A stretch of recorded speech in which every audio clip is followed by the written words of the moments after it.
साथियों, सलाम, नमस्ते, सत श्री अकाल, जय भीम, जोहार। साथियों, अब ये चुनाव अंतिम पायदान पर पहुंच चुका है। दूसरे चरण का शोर भी प्रचार का, प्रसार का थम गया आज शाम। और आज कई लोग आए, राहुल गांधी आए, प्रेस कॉन्फ्रेंस की रांची में। उधर योगी आदित्यनाथ यूपी सीएम वो पहुंचे। हिमंता बिस्वा शर्मा ने तो डेरा डाल ही दिया है। शिवराज सिंह चौहान भी लगातार सभाएं कर रहे हैं और भी कई नेता रहे।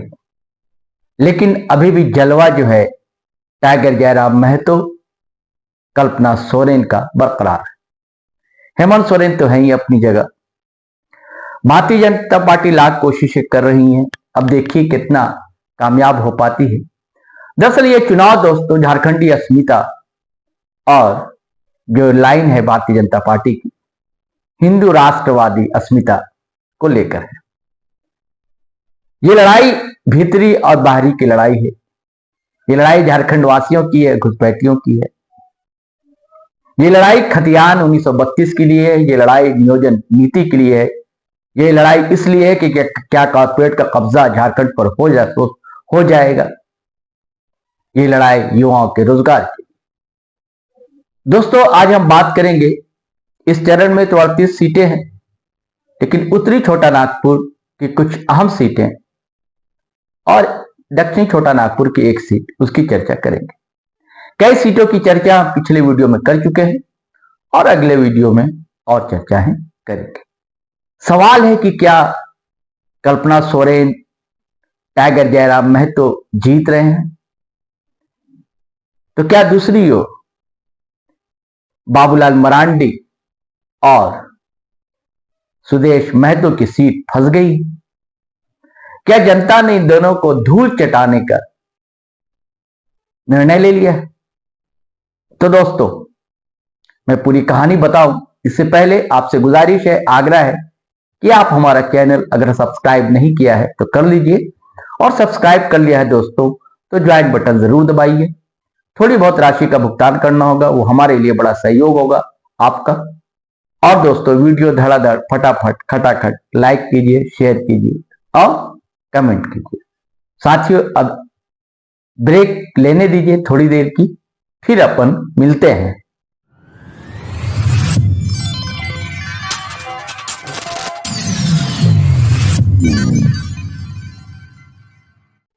साथियों, कई लोग यह सवाल उठाते हैं कि आप टाइगर जयराम महतो को लगातार फॉलो कर रहे हैं। उसकी वजह है दोस्तों, इस राजनीतिक प्रदेश में जिस तरह उनकी दखल हुई है, हस्तक्षेप जिस तरह उन्होंने किया है, उससे क्या सत्ता पक्ष क्या विपक्ष सबके नाकों में दम कर रखा है। और भीड़ जिस तरह जुटती है, काफले का तांता सा लग जाता है। तो मैं क्यों चर्चा ना करूं। ये पहली पार्टी है नई नवेली जिसने 71 जगह अपने उम्मीदवार खड़े कर दिए थे। तो खैर, मैं अभी बात कर रहा हूं कि डुमरी और बेरमो, जहां से टाइगर जयराम महतो चुनावी ताल ठोक रहे हैं। बेरमो ज्यादा आजकल चर्चित है दोस्तों। बेरमो की चर्चा कर चुका हूं पिछले वीडियो में, फिर करूंगा। लेकिन अभी डुमरी देखिए, अगर 2000 को छोड़ दिया जाए तो लगातार झामुमो का कब्जा रहा है। और जगन्नाथ महतो, उन्हें भी टाइगर कहा जाता, वह लगातार विधायक बनते रहे, मंत्री भी हुए।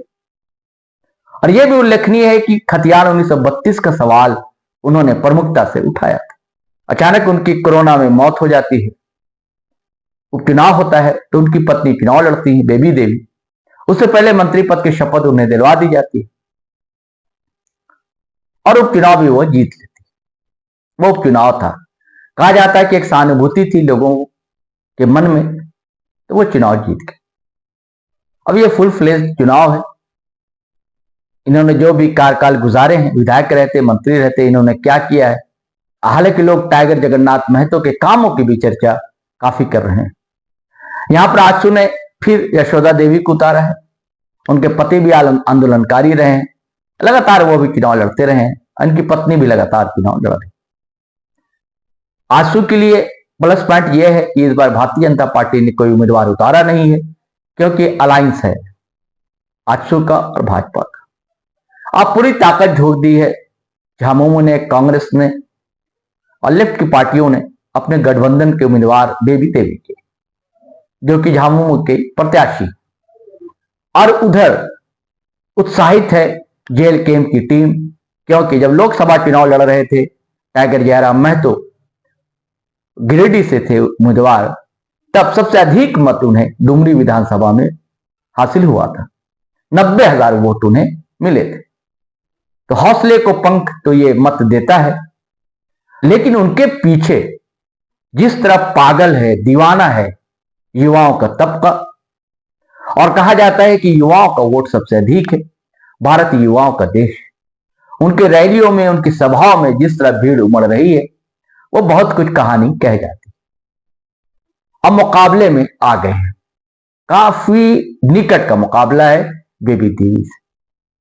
अब क्या टाइगर जयराम महतो तो पहली बार डुमरी से विधायक बनने जा रहे हैं, या बेबी देवी अपनी सीट पर करार रख पाएंगे? हम लोगों के लिए भी कहना बहुत मुश्किल है दोस्तों, क्योंकि पलड़ा दोनों तरफ इतना बराबर हो चुका है कि बहुत मुश्किल है कह पाना कि वहां पर क्या होगा। अगर वहां पर बात कर ले दोस्तों जातीय समीकरण की, तो महतो वोट सबसे अधिक है, उसके बाद मुस्लिम वोट है, वैश्य वोट है, उसके बाद दलित, आदिवासी वोट भी।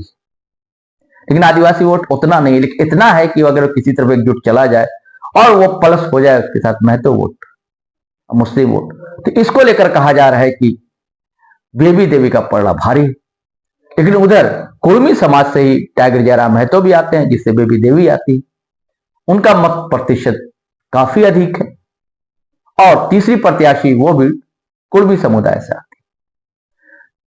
तो सवाल है कि कुर्मी मत सबसे अधिक कौन लेकर उड़ जाता है, तो जीत उसी की होगी। हॉट सीट सबसे अधिक है तो कल्पना सोरेन की गांडे सीट से लगातार तो नहीं कहूं, लेकिन ज्यादातर झामुमो का विधायक हुआ है। बीच में कांग्रेस के भी हुए, सरफराज अहमद भी हुए थे, और भारतीय जनता पार्टी का भी उम्मीदवार वहां से जीता था। कहा जाता है कि सन 2000 से कब्जा रहा है इंडिया गठबंधन का, जिसमें झामुमो अधिक बार जीती और फिर कांग्रेस जीती। 2005 में सालखन सोरेन जीते थे जेएमएम के, 2019 में सरफराज अहमद जीते, कार्यकाल पूरा होने से पहले इस्तीफा दे दिया था, फिर उपचुनाव हुआ था, तो जेएमएम से खड़ी हुई कल्पना सोरेन, वो जीती थी। कहा जाता है कि 6 बार जो है जेएमएम का प्रत्याशी जीता है यहां पर। आपको बता दूं कि यह सीट जो है 1970 में अस्तित्व में आई थी, और सालखन सोरेन जो है 4 बार विधायक रहे। और उसकी वजह है दोस्तों, यहां पर सबसे अधिक वोटर्स जो है मुसलमान है, उसके बाद आदिवासी हैं। 26% से अधिक मुस्लिम आबादी है, तो 20% से अधिक आदिवासी आबादी। आप समीकरण को समझ सकते हैं, आपके राजनीतिक समीकरण क्या बन रहे हैं। 11% के आसपास दलित आबादी है। वैसे आजकल कहा जाता है कि दलित वोट जो है ज्यादातर भाजपा को जाता है, उसके बाद भी फिट बैठता है उनका समीकरण कल्पना सोरेन के लिए। और मुनिया देवी जो भारतीय जनता पार्टी के उम्मीदवार हैं, कहीं भी नहीं ठहर रही है वहां पर। भाजपा का जो वोटर है उसने भी इस बार निर्णय लिया है कि भाई काम तो किया है कल्पना सोरेन ने, चमकाया है कम दिनों में ही गांडे को, और वो सब गिनवाते हैं योजनाएं भी सही है, मैया सम्मान योजना, तो ऋण माफी, तो बिजली बिल माफी, स्कॉलरशिप, ऐसी कई योजनाएं हेमंत सोरेन सरकार लेकर आई, उसको गिनवाते हैं। और ज्यादातर वोट जो है देखने को मिल रहा है कि महिलाओं का वोट उन तरफ जाता हुआ दिखता है, झुकाव अधिक है कल्पना सोरेन की जाने। भारतीय जनता पार्टी ने मुनिया देवी को उतारा है, लेकिन इनका बहुत ज्यादा प्रभाव देखने को नहीं मिल रहा है। हाँ, डेंट कर सकता था जेएलकेएम का उम्मीदवार, मुस्लिम उम्मीदवार था रिजवान अंसारी, लेकिन बड़े नाटकीय घटनाक्रम में जेएलकेएम को दगा देते हुए, क्योंकि इसको मैं भी दगा मानता हूं कि भाई आपने पर्चा भर दिया और अच्छा उसके बाद अचानक, हालांकि और भी लोग ने ऐसा काम किया, वो किसी पार्टी से नहीं थे, तो रिजवान अंसारी ने दगा दिया और अचानक जेएमएम ज्वाइन कर लिया, तो वो कुछ डेंट दे सकता था। तब तो वो उसकी भी आशंका नहीं है कि ऐसा कुछ होगा। तो बिल्कुल रास्ता साफ है कल्पना सोरेन के लिए। हाँ, सीट फंसी हुई दोस्तों राजधनवार में बाबूलाल मरांडी की। बाबूलाल मरांडी भारतीय जनता पार्टी के अध्यक्ष हैं। अब सीएम फेस है कि नहीं ये तो तय नहीं है, क्योंकि अब तक भारतीय जनता पार्टी ने एलानिया नहीं कहा है कि हमारा मुख्यमंत्री का चेहरा फला होगा या फला होगा। हाँ, वोटरों के बीच बातें कही जा रही हैं, सिर्फ राजधनवार में कही जा रही हैं ताकि कुछ वोट मिल जाए। कहा यह जा रहा है कि एक बार यहां से भारतीय जनता पार्टी जीत चुकी है। रविंद्र राय जीते थे 2005 में, लेकिन तब जेवीएम का भी उम्मीदवार था, दूसरी पार्टियों का भी उम्मीदवार था, और जो वोट है वो बटा था, ध्रुवीकरण हुआ था। अभी एक तरफ ध्रुवीकरण हो गया था तो जीत गए थे। दोस्तों बता दूं कि राजधनवार में मुस्लिम वोट अधिक है, यादव वोट अधिक है, कुछ महतो वोट है, दलित वोट है, आदिवासी की संख्या थोड़ी कम है। वहां से राजकुमार यादव उस दौर में जीते जब मोदी की देश में लहर चल रही थी, यानी कि 2014 में जीते थे। हालांकि उसके बाद 2019 में जेवीएम से जीते बाबूलाल मरांडी। ये कहा जा रहा है कि भाई एक बार उनकी सिटिंग सीट, लेकिन इसलिए जीते थे कि जो एंटी बीजेपी वोट था वो इनको मिल गया था, बाबूलाल मरांडी को। मुस्लिम वोट है, यादव वोट है, और भी जो एंटी बीजेपी वोट था वह मिला था। 2009 में यहां से निजामुद्दीन अंसारी जीते थे जेवीएम से, और इस बार निजामुद्दीन अंसारी जेएमएम से खड़े हैं। अब माले से राजकुमार यादव ने कतार ठोक दी है। हाँ, एक डेंट पड़ने की आशंका थी बाबूलाल मरांडी को कि निरंजन राय खड़े हो गए थे वहां से। पिछले दिनों आपने देखा कैसे हेलीकॉप्टर से उड़ा कर ले जाया गया उन्हें, और भाजपा का पट्टा पहना दिया गया, क्योंकि कहा जाता है कि 16-17 हजार के करीब भूमियार वोट है, जिस समाज से रविंद्र राय भी आते हैं और ये निरंजन राय भी आते हैं। लेकिन उधर हेमंत सोरेन ने एक बड़ी चाल चली। वहां बात अब ये तय हो गई है कि लहर तो राजकुमार यादव की है, तो क्यों ना जेएमएम प्रत्याशी अपना प्रचार थोड़ा धीमा कर दे। अब कोशिश हो रही है कि जो जेएमएम का वोट है वो राजकुमार यादव की तरफ शिफ्ट हो। वैसे भी राजकुमार यादव का बड़ा भारी लग रहा था, तो यहां पर बिल्कुल फंसते हुए दिख रहे हैं बाबूलाल मरांडी। बुरी तरह उनको समझ में नहीं आ रहा है कि क्या किया जाए। तो बाबूलाल मरांडी की सीट फंस गई है दोस्तों राजधनवार में। अगर परसेंटेज की बात करें दोस्तों तो 24% आबादी मुसलमानों की है राजधनवार में। आदिवासी की आबादी 6%, 5.6% के आसपास। दलित आबादी 18%। तो अगर कुछ वोट मिलेगा उनको तो दलित भाइयों का कुछ वोट मिल सकता है, और उसके बाद निरंजन राय कितना भूमिहार समाज का वोट दिलवा पाते हैं यह देखने की बात होगी। फिर राजधनवार में लाल झंडा गड़ने जा रहा है। टुंडी की बात कर ले दोस्तों, बहुत ही ऐतिहासिक जगह मानी जाती है। कहा जाता है कि कॉमरेड ए.के. राय, विनोद बिहारी महतो और गुरुजी शिबू सोरेन इनकी कर्मभूमि रही। झारखंड आंदोलन को लेकर शुरुआती बैठकें टुंडी में हुई, और टुंडी में आदिवासियों की भी अच्छी आबादी है, महतो की भी अच्छी आबादी, और मुसलमानों की भी अच्छी खासी आबादी। कहा जाता है कि ये तीनों मिलकर लगभग 48% मत का हिस्सा बनाते हैं। और 1985 के बाद से आज तक भारतीय जनता पार्टी का उम्मीदवार वहां से जीता नहीं है।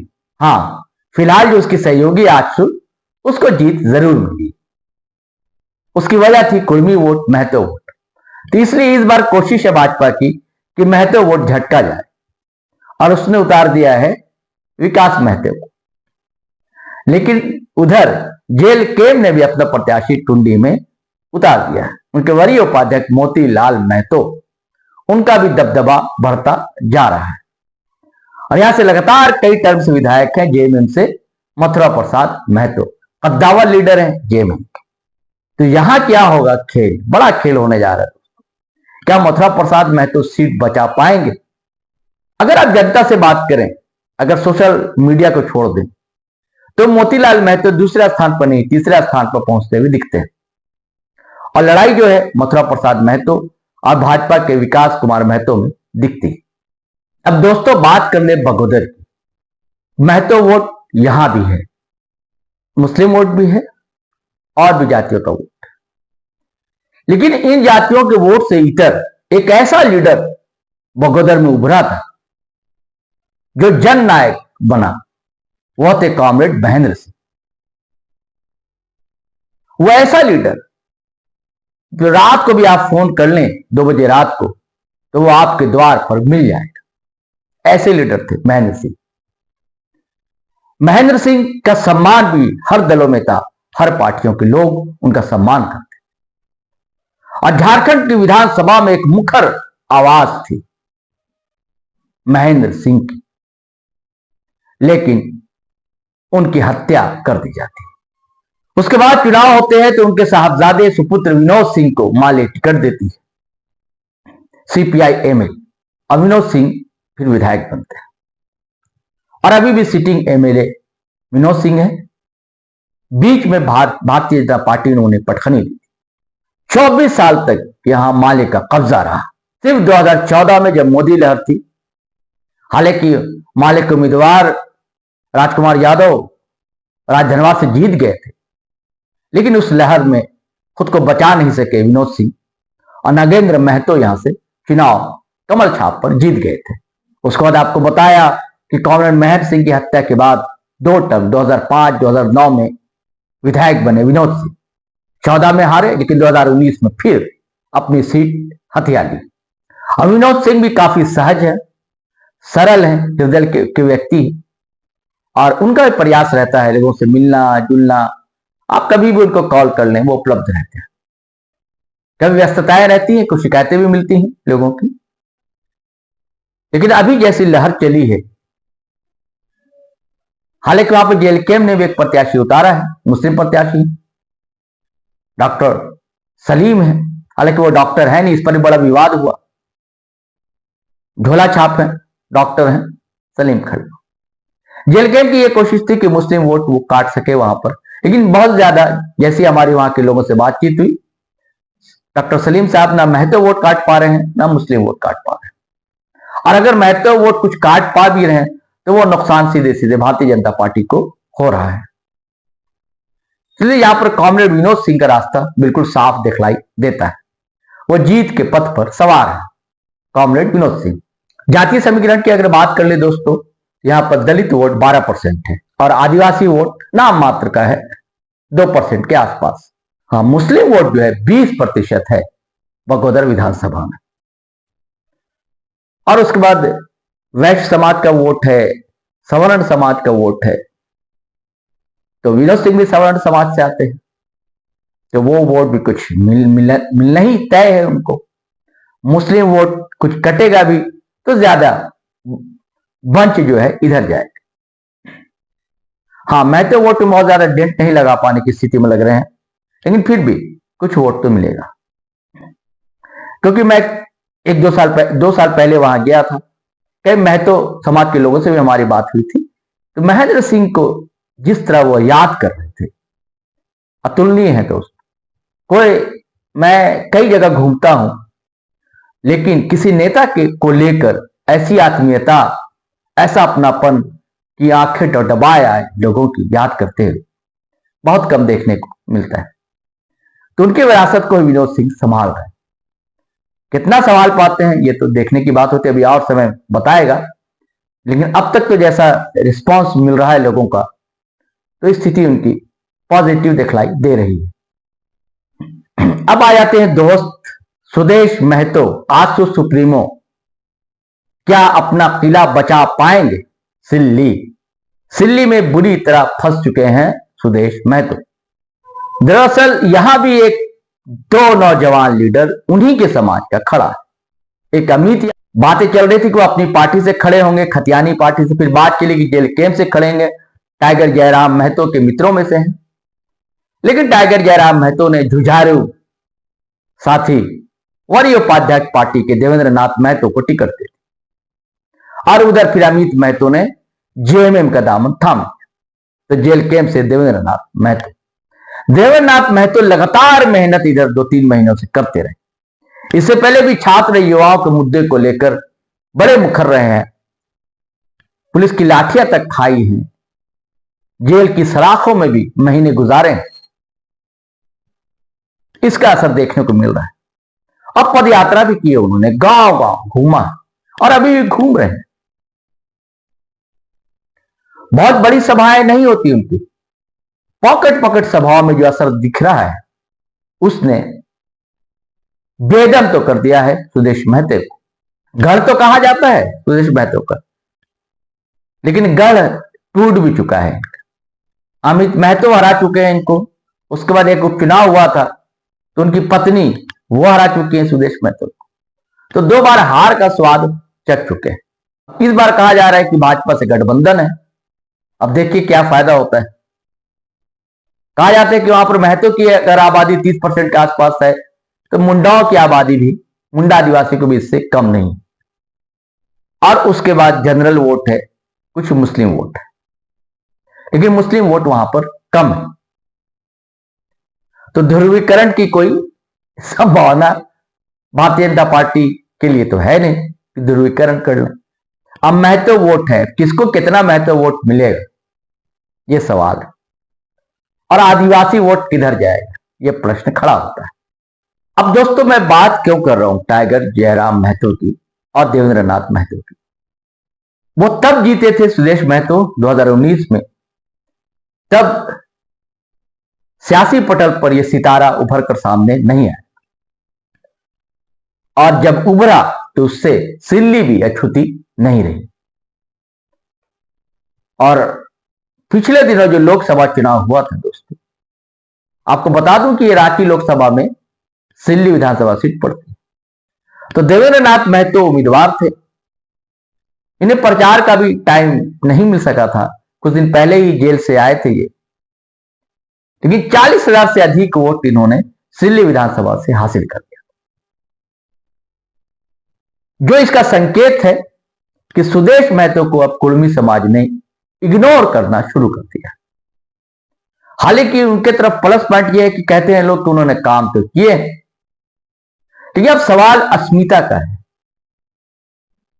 जिस तरह झारखंडी अस्मिता, झारखंडी सवालों को लेकर टाइगर जयराम महतो आगे बढ़े हैं, उसको लेकर आखिर क्या किया सुदेश महतो ने, सवाल लोग पूछते हैं कि आप तो लगातार सत्ता में रहे, आपने डिप्टी सीएम का पद भी संभाला कई बार, तो किया क्या? खतियान 32 के लिए क्या किया? नियोजन नीति के लिए क्या किया? सरना कोड के लिए क्या किया? और भी कई सवाल है। स्थानीय लोगों के रोजगार के लिए आपने क्या किया? ये सवाल लोग पूछते हैं। तो फिर बगले झांकते हैं सुदेश महतो। तो ये सिनेरियो हो दोस्तों। अब देखिए क्या होगा, 23 को परिणाम आ जाएगा। तब तक के लिए दोस्तों इजाजत दीजिए, आज्ञा दीजिए। हम फिर नए वीडियो के साथ हाजिर रहेंगे। जय हिंद, जय भारत।